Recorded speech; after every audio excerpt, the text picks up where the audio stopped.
Hello, karibu tena mashabiki wa soka barani Afrika. Leo tuko mbele ya pambano kubwa la AFCON kati ya Morocco dhidi ya Mali, wenyeji wa michuano hii ya AFCON mwaka 25-26. Mechi iliyobeba hadhi ya historia, heshima na ndoto za mataifa mawili makubwa ya soka barani Afrika. Morocco, taifa la heshima, historia na mafanikio. Morocco ni moja ya mataifa yaliyojenga historia kubwa barani Afrika, si kwa maneno bali ni kwa vitendo. Taifa hili ni bingwa AFCON mwaka 1976 na zaidi ya miongo minne inaendelea kuwa miongoni mwa vigogo wa soka barani Afrika. Unapozungumzia Morocco unazungumzia timu kubwa, taifa kubwa kisoka, kwa sababu tunapoangalia katika kombe la dunia lililopita Morocco ilishia hatua ya nusu finali, na hapo haikufika tu bali iliwatoa vigogo wakubwa kweli kweli. Tuliangalia mechi kati ya Morocco dhidi ya Ureno, tulimwona Cristiano Ronaldo akiwa anamwaga chozi kutokana na kupelekewa moto zaidi na timu ya Morocco na kupelekea kutolewa katika mashindano. Kwa hiyo unapozungumzia Morocco unazungumzia timu ambayo imejikita zaidi katika soka na ina hadhi kubwa kwa sasa. Na ukiangalia upande wa ngazi za virabu katika taifa la Morocco ina mafanikio makubwa zaidi. Ukiangalia katika CAF Champions League, ligi ya mabingwa barani Afrika, Wydad Casablanca akiwa na makombe matatu mwaka 1992, mwaka 2017 na mwaka 2022, ambako Ousmane Dembele akiwa jukwani katika dimba la Mohamed wa tano, National Ahli alikatika kwa mabao 2-0. Raja Casablanca akiwa na makombe matatu ya klabu bingwa barani Afrika, lakini na makombe mawili ya kombe la shirikisho, na mtawala RS Berkane akiwa na makombe mawili ya shirikisho barani Afrika, ambako akichukua mwaka 2020 dhidi ya kocha Abdelrahman Benshika, na mwaka 2022, mwaka 2024-2025 akienda fainali dhidi ya mnyama Simba Sports Club. Lakini tusiangalie tu katika upande wa Morocco, Mali nao wapo vizuri kwa sababu wana wachezaji ambao wana uzoefu mkubwa katika mashindano, na ukiangalia baadhi ya wachezaji wao ni baadhi ya wachezaji ambao wanacheza nchi mbalimbali. Unaona kikosi chao jinsi kilivyo, kikosi kina wachezaji wa mkusanyiko ambao wametoka katika mataifa mbalimbali. Na dimba la leo linalochezwa ni Prince Moulay Abdallah Stadium, mji katika jiji la FAR Rabat pale Morocco. Grupu ni grupu namba 1 katika mashindano haya ya AFCON, ambapo ukiangalia michezo iliyopita Morocco akicheza dhidi ya Komoro na wakitoka na ushindi wa mabao mawili, Brahim Diaz na Ayub El Kabi, lakini Mali wakienda sare ya 1-1 dhidi ya Zambia, ambapo bao la Mali ikifungwa na Lassine Sinayoko, wakati bao la Zambia likifungwa na Alson Daka.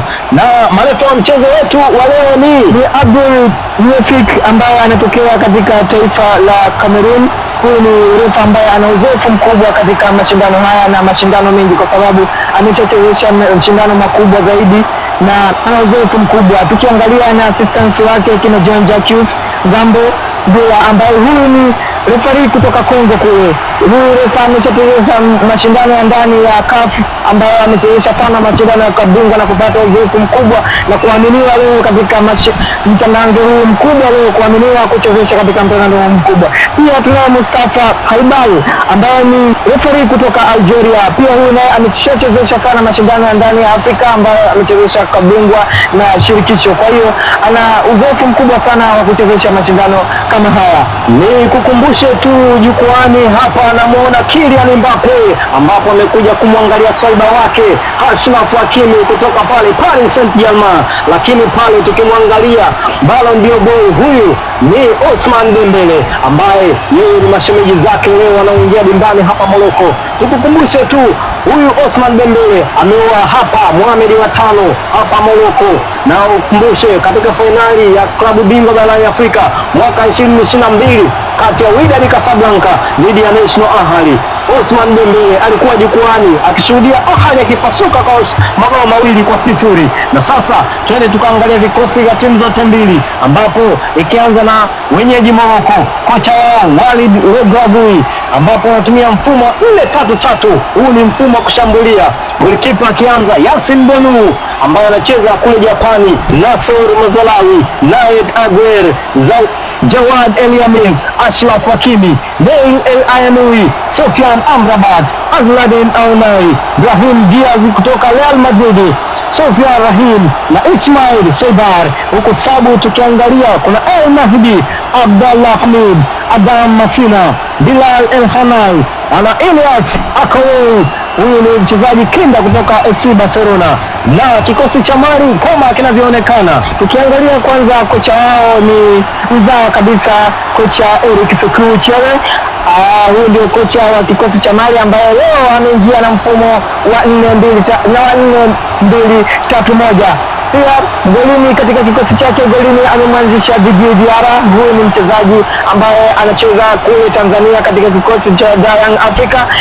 Namba 2 kuna Wawi Koulibaly ambaye anakipiga kule Italy, Abdoulaye Diaby, kuna Mamadou Fofana, Amadou Dante, Mamadou Sangare, Aliou Dieng ambaye huyu anakipiga kule katika kikosi cha Al Ahly pale Egypt, kuna Lassana Sakayoko, Nani Didiu na Bilal Toure. Hawa ndio kikosi ambacho kitaanza. Pia sabu pale bench tunaona kuna wachezaji pale kama Ismail Diarra ambaye ndio kipa namba 2 wa timu hiyo ya Mali, kuna Mamadou Samala, kuna Sakou Makate na kuna Hamari Traore. Hao ni baadhi ya sabu ambao wapo pale benchi katika kikosi kilichokuja leo kupambana dhidi ya Morocco.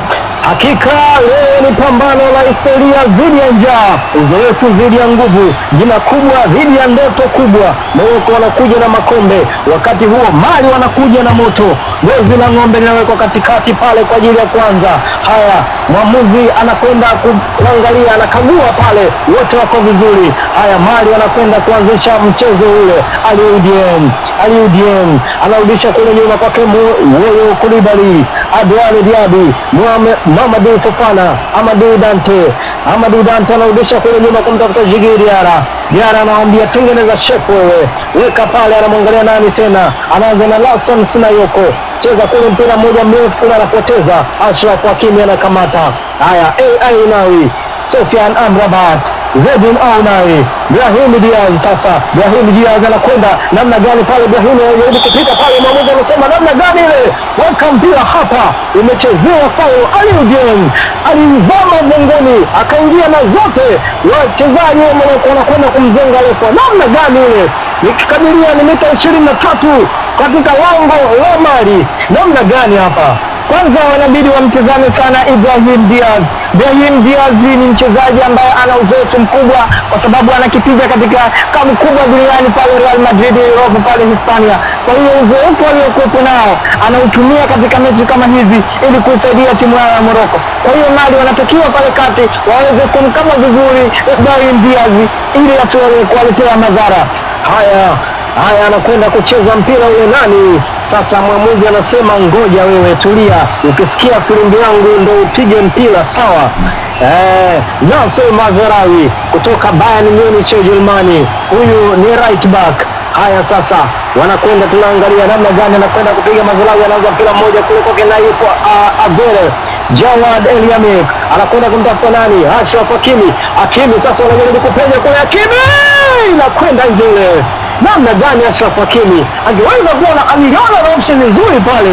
Brahim Diaz alikuwa kafungua tayari. Namna gani Achraf Hakimi badala ya kuingia Achraf Hakimi kwa kutokea, kwa sababu alikuwa tayari ameshakimbia umbali mrefu kutokea nyuma kuelekea lango la Mali.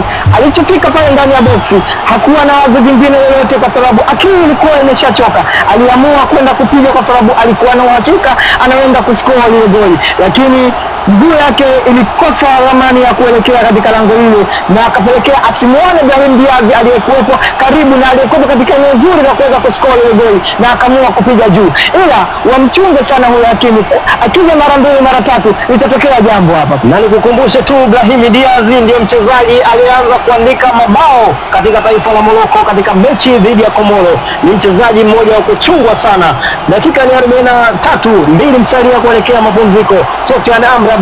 Haya, sasa Morocco wanapiga Costa Verde ya Chadinero, wanaanza katikati pale, wanapiga kampa tena, weka pale mwanangu, nachukua kule, zinapigwa mtafuta kucheza naye hapa. Mali wanasafa hapa, Ismail Sedar. Sasa Sofiane Rahim, Brahim Diaz anachekecha, wow, Brahim Diaz, Zedine Ainawi, Sofiane Amrabat, Neil Ainawi. Tazama Brahim anavyocheza vile. Brahim anaonyesha kama mpira ni jambo rahisi sana na anawafanya Mali atakavyo yeye.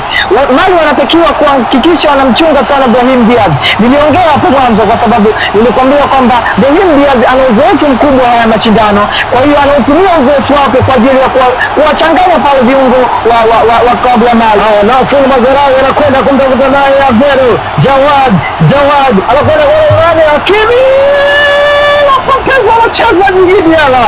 Namna gani? Tazama, what a fantastic save kwa Djigui Diarra. Tazama Djigui Diarra alivyomhesabia yule, akamhesabia hatua, akaona wewe utapiga hapa, akasema brother usiniharibie CV, yeye ni golikipa bora. Tazama Djigui Diarra amekuwa golikipa bora wa ligi kuu ya NBC miaka 2 mfululizo. Ni golikipa wa hadhi ya viwango vya juu kabisa. Nikiangalia kwenye lineup kuna magolikipa ambao wanacheza nje, ameweka benchi. Huyu Djigui Diarra ni golikipa aina gani huyu Djigui Diarra? Kiwango chake ndio kimempa nafasi ya kukaa pale na sio maneno ya watu wa mitaani. Kiwango ndio kimemfanya kukaa pale. Achraf Hakimi alipopeleka mpira, ingelikuwa tu ni goalkeeper ambaye haipo vizuri, tayari sasa tungekuwa tunazungumza mengine, lakini alihakikisha mpira hauingii ndani ya nyavu zake. Alijitupa mishale ya mshare na kuenda kupata mpira kwenda juu ya mwamba na kutoka nje. Huyu Djigui Diarra anastahili pongezi kwa jambo hili ambalo amelifanya kwa wakati huu. Haya, Sofia Rahim anaweka mpira mmoja kule, Azedine Unawi, refari anasema kwanza goal kick, weka mpira pale wanangu, tuanze upya. Haya, wanakwenda kuanza sasa. Djigui Diarra anawaambia wanangu, tanua uwanja. Djigui Diarra anaanza na nani? Abdoulaye Diaby, Mamadou Fofana. Mwamuzi anasemaje pale? Haya, ni dakika 45 za kipindi cha kwanza zimemalizika. Bao ni 0-0, mechi kati ya Morocco dhidi ya Mali. Umiliki wa mpira ni 49 kwa Mali, 51 kwake Morocco. Ukiangalia namna gani mzani umekwenda kubalance hapo, kadi za njano ni 1 kwa Morocco, 0 kwa Mali, na kadi nyekundu hakuna. Offside ni kuotea Mali mara moja, Morocco mara 2. Ni mchezo kama naona una balance hivi, ijapokuwa umempendelea mwenyeji Morocco. Tukiangalia mechi zilizopita, Mali alishapata alama 1 badala ya 3, lakini Morocco tayari ameshapata alama 3. Mali anaitaka game, Morocco anataka game pia, kwa sababu Morocco anataka kumaliza kazi mapema ili aweze kujihakikishia kuwa amefuzu katika makundi haya. Kwa hiyo kinachotokea hapa ni kila mmoja kumtafuta mwenzie, na ndio maana unaona wanashambuliana kwa kupokezana. Ndio maana hata ukiangalia statistics za mchezo huu unaona zinalingana sana, kwa sababu kila mmoja anautaka mchezo huu. Na hapa sasa unaona wametoka sare, lakini tutaona jinsi gani kila mmoja atakaporudi kipindi cha pili. Tutaona nani ataibuka mshindi wa dakika 90, nani atachukua ubingwa katika mechi hii. Haraka hapo Mwinyi, kwa ukiangalia kikosi cha Mali, mwalimu ana option gani ya kwenda kumtumia kipindi cha pili? Ni nani ambaye unaweza ukaona anakwenda kumtumia kipindi cha pili kwa ajili ya kuweza kubadilisha matokeo? Kwa ninavyotizama hapa, bwana Eric Sekuchere anatakiwa aimarishe sana katika nafasi ya midfielder, kwa sababu Brahim Diaz anaonekana kuwa ni msumbufu sana. Brahim Diaz ni msumbufu sana, anaonekana na anatawala sana pale mitaa ya katikati. Kwa hiyo wasipomchunga yule, anaweza kusababisha hatari kubwa sana kipindi cha pili. Naam, tukutane kipindi cha pili. Langu jina ni Lazaro Poa, nikiwa na mwenzangu wananiita Magic, fundi wa football. Kwa heri, tukutane tena kipindi cha pili.